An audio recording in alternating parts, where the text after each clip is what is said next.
Hello, my name is Leroy Blevins. Welcome to Mysteries and Histories. In this episode here, what I'm going to do is I'm going to talk a little bit about the Garden of Eden and show you the true location of the Garden of Eden. I found this location some years ago, and by how I found this location was going over the story of the Garden of Eden as told in the Bible, because people don't understand that when you're looking for something, the Bible does give you clues on what objects to look for or certain specific things to look for when you look for an object or a location as well. All you got to do is just pay attention to what is written and you follow those clues, you will find what you're looking for. Just like the Garden of Eden. Everybody's been, for thousands of years, everybody has been looking for the Garden of Eden, the actual location of the Garden of Eden, the true location. Okay, to find the true location, you would have taken a lot of things in consideration when we're reading in the Bible and stuff. Just like in the beginning, this is what the earth looked like in the beginning. Okay, this is what it looked like when the earth was brand new, basically. This is, you have the seas in one location and complete land in another location. Then we go into Noah's flood, and then after Noah's flood and stuff, we're also given a new description of what the earth looks like then. And if you read the Bible, and this was taken like 100 years after the Great Flood, as you see here is a chapter, just Genesis chapter 10, verse 25. And unto Eber were born two sons. The name of one was Peleg, for in his days was the earth divided. So what this is telling us is, in all the days of Peleg, the earth was being divided. Because remember, in the beginning, one of the things God was getting God upset was everybody was staying in the same location. Even after the flood, everybody still stayed in the same location. And then they started building that Tower of Babel. And then all of a sudden, the gods came down, clapped their hands, and everybody started speaking different language. So within the days of Peleg, everybody that spoke one certain language went to one location. Everybody spoke one certain language went to another location, and so on and so on. And they took their animals with them. Then when the days of Peleg, when Peleg was born, that's when the earth started being separated and divided to where we come to see it today. So in the beginning, the earth looked like this. Then in the days of Peleg, which was right here, we're going to pull this up. Days of Peleg is right here. So Peleg lived to be 267 years old, 267, 268. I ain't got my notes in front of me.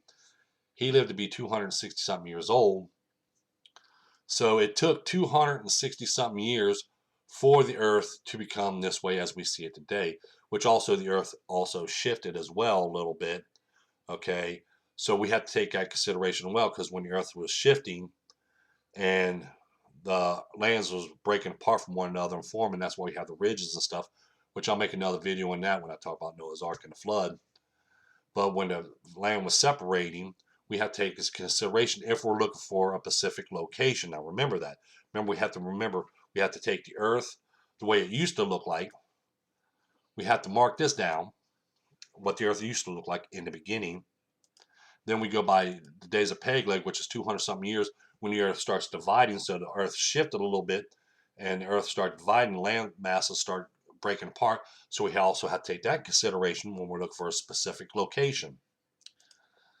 Now, also in the Bible, it tells us again that when Adam and Eve was taken out of the garden, God placed a cherub eastward in Eden.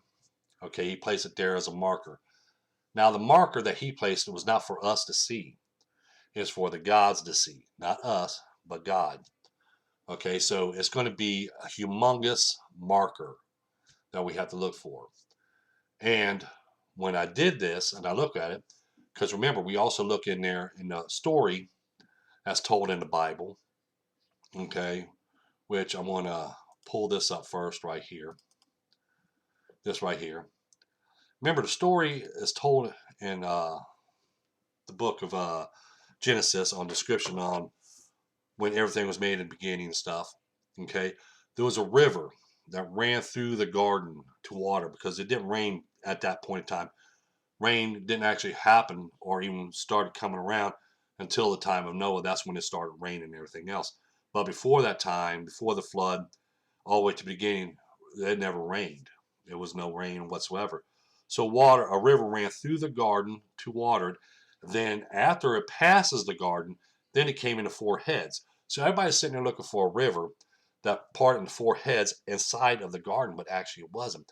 It went through the garden first, and then after it exited the garden, that's when it parted into four heads. Now it also tells us the location of where what's below the garden, what's above the garden, what's on the side, one side of the garden, what's on the other side of the garden. That also gives us details as well. So what I did was I did all that, and I took it and took consideration about the earth shifted and earth breaking apart and everything else.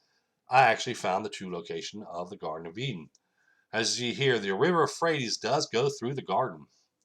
And after it comes out of the garden, it does break into four heads, as you see right here. Four different rivers. Now, after I picked this location, I was like, okay, well, let's look at the clues as the Bible tells us. God said he placed it a cherub eastward of the garden. All right, so we're going to look in this location right here. And what do we find when we look in that location? We find a cherub right here. As you see, the cherub is right here in this location here. Here's the Euphrates River. Right down here is when it comes out of the garden and it breaks into four different rivers, which everybody knows this, and this is even scientific fact, that the rivers broke down right here in four different heads, and the river ran through the garden. Now we also have to take consideration as well. Below the garden was Ethiopia. Okay, so we're going to look at this right here. And again, people don't understand this. We look at here, this is Saudi Arabia today, as we see it today. And Ethiopia is over here. Well, actually, what people don't know, again, and you also had to take consideration, the Ethiopians migrated 3,000 years ago to Africa. They migrated from Saudi Arabia. Ethiopia used to be right here. This used to be Ethiopia right here. It's where Saudi Arabia is today. But the Ethiopians migrated 3,000 years ago into Africa. So that's why we look over here today. Africa has Ethiopia, but actually Saudi Arabia was the original place of where the Ethiopians came from. And right up here is the garden right here, what's above the garden. Then we have one surrounding one location, which is a certain river surrounded Ethiopia, another river surrounded this section of it, another river surrounded this section of it, another river surrounded this section of it. As we see in the Bible, everything specifically, just like the garden we're looking for and everything else. Right here, if you see this, my cursor right here, this little yellow dot, a little stick pin, that's where the cherub is. Again, I'm going to pull up the cherub right here, and I'm going to zoom in a little bit. Now, as you see, here's the pedestal, here's the bird's claws right here. If you watch my cursor, pedestal, bird's claws, and then we have the beak right here. We have the wings on high, which is right here and right here. And then when we zoom in a little bit more, we have the eye of the bird, the beak, and we have the crown on top of its head and the feathers. And as you see here, here's the body, there's the claws, there's the pedestal, there's one wing on high, another wing on high. That's the cherub that God placed. Like I said, you're not going to see it at ground level. To us, it's going to look like mountainsides. But back then, remember, it became this form right here, because here's the cherub. It became this form when the lands was being separated right here in the days of Peleg, and the mountaintops grew and grew and grew and everything else, which I'll go into more detail on that later and into another video. But now I'm going to go ahead and show you the true location of the Garden of Eden, and here it is.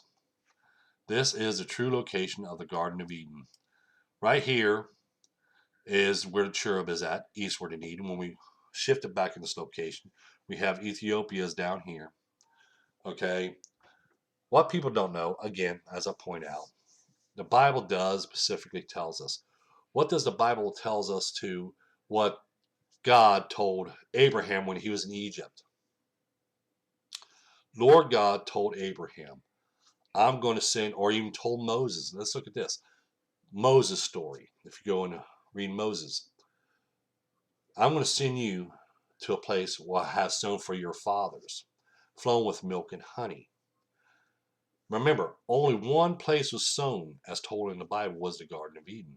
Lord God says, I'm going to take you and place, and even he even told Abraham this, you are to dwell in the land that I have sown. Now remember, God made everything, but Lord God only made a garden where he has sown. It specifically tells us the location. Abraham, where he ends up at, in this location here. Where does Moses end up at? Across River Jordan. He's over in here as well. See, everything happens in this location because this location here is where the true location of the Garden of Eden is. Because God says, I'm going to send you to the land I have sown. This is the land he has sown right here, the garden, what he has sown. Because remember, in the beginning, he placed a garden eastward in Eden. And there he took the man that he formed and placed him in that garden. Where is Noah's Ark at? Now let's look at this. People don't understand this. When we look at this, okay, which I'm going to pull up this one right here. We look at this right here, right? Here, if you watch my cursor, right here is the Garden of Eden. Then Adam and Eve was cast outside of the garden, which was in Turkey is where they end up at. Where Noah and them was born and built the ark and everything else. And where is Mount Ararat? Right in Turkey, right here, if you watch my cursor, right here. So let me zoom in. Okay, we're going to zoom in right here. And it all fits into the story as we're told in the Bible. Here's Africa right over here. Here's Saudi Arabia down here. Right here is the garden. The cherub is right over here. This is the garden right here of Eden. There's cast outside of the garden. And this is where the Tower of Babel is as well, where everybody was at. And over here, this is Turkey. Right up here is Mount Ararat, where Noah's Ark came to rest, where Noah and them was born right in this location as well. So they was born on the outskirts of the garden. You see what I'm pointing at? And then Noah's Ark is right here on the outskirts of the garden. But the garden has always been here because there's the river Euphrates right here. And then it breaks down in four heads down in here. Right through here. It runs through the garden. There's Jerusalem is right over here. Jerusalem has always been in the Garden of Eden. That's why it was built there. That's why it's the Holy Temple there. Because of the location. That's the garden that's Lord God made for Adam and the Hebrew bloodline right there. I wanted to give this information because a lot of people ask me about, where is the location of the Garden of Eden? What's true location? What brings you part of finding this location? And like I said, when we look at this, as you see right here, even here's the river Euphrates right here coming through the garden, as it said. Okay, and the cherubs right here. The Bible does tell us a lot of information. The Bible gives us a lot of information. It's just, remember, when we're doing archaeology stuff and we're looking for something from in the past, we have to look at what it was like in that time period. If we keep on looking for something in our time period, the way we see things today, we're going to be lost because we're not taking consideration of what about back then? Okay, how was it back then? Where was this?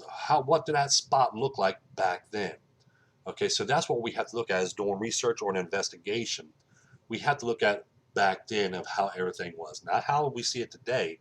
We'll look at that when we see it today after we figured out from back then what it looked like back then, and we start piecing everything together and we start lining up. Then we're going to know what it looks like today. Just like the Garden of Eden. This is what it looks like today. Back then, it looked totally different. It was beautiful, acres and acres and acres, thousands of acres of land with trees, plants, animals roaming, and everything else. But now, if we look at today, it's like a desert waste. It's just all desert anymore because of what man's done to that location. It took the beauty from it and everything else. God tried to make a place for people to be happy and to enjoy, but man took it upon himself to destroy, basically. That's what gives when you keep on thinking about that. It's very eerie. It's very eerie. But I just want to make this video here to let people know this information. True location of the Garden of Eden has been found. It's right here. It's Iran and Iraq. Jerusalem is in the garden where we see it today. That's why it's the Holy Land. That's why that's the Holy Land because it is the Garden of Eden. The cherub's there, and you can only see it from above. You cannot see it below. And there's other things there, which I'm not going to go in more detail on that part. I know that location myself, but I'm not going to point it out or nothing on that. But I just wanted to point out this little bit, give this little information out. True location of Garden Eden has been found. Here it is right here. Don't forget to hit that like button. Don't forget to subscribe. Don't forget to share all my videos with other people so they may know this information and other information on JFK assassination, Patterson Gimlin Bigfoot film, or even Noah's Ark or any other research I've done. Thank you. And don't, like I said, don't forget that like button. Don't forget to subscribe. Tell your friends about us. Thank you and have a pleasant day.